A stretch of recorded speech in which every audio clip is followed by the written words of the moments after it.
Pasang-awa ba yung ano mo dol? Boy itlog. Ayun ang pasang-awa. Andito guys, boy itlog, pasang-awa. Eh.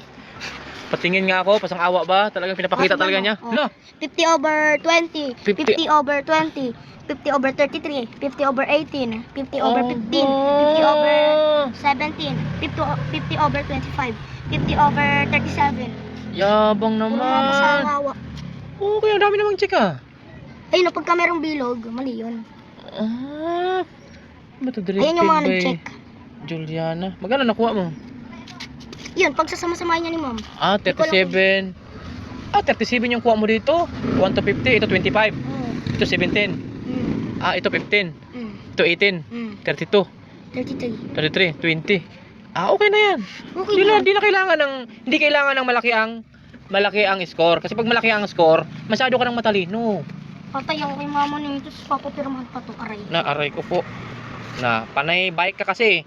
Performance ka pa eh kasi. Nagbabike kasi, sira na nga yung harap ng bike ko, yung ano. Wala na. Oh, tingnan mo yung mga ginagawa mo. Lagi kang sabi mo performance kasi yan, hindi yan yabang. Walang yung nuance. Tingnan mo yung bata na yan. Yung nuance performance daw para sa kanya. Hindi yun eh, hindi performance yun eh, nuance yun eh. Kayabangan ka mo. Hayaan mo, huwag kang mag-alala, babawi ka lang sa sunod ni mama mo na babawi ka lang sa sunod. Basta mo sa YouTube yan, ha? Oo, pasok sa YouTube yun, siyempre. Babawi ka lang. Para sabihin naman nila, ay Oo. dapat pala yung anak ko. Ma-proud pa rin ako kahit ganyan. Oo, proud pa rin si mama mo at papa mo. Hindi mo pa proud kasi gusto nila, mga line of 30. Gusto na line of 30. Meron pa namang second. Third, fourth. Meron pa namang third, fourth. Yung third, fourth, doon ka na babawi. Boy. First ano pa lang naman eh, first grade. First grade pa naman, huwag kang mag-alala. Babawi ka rin sa third.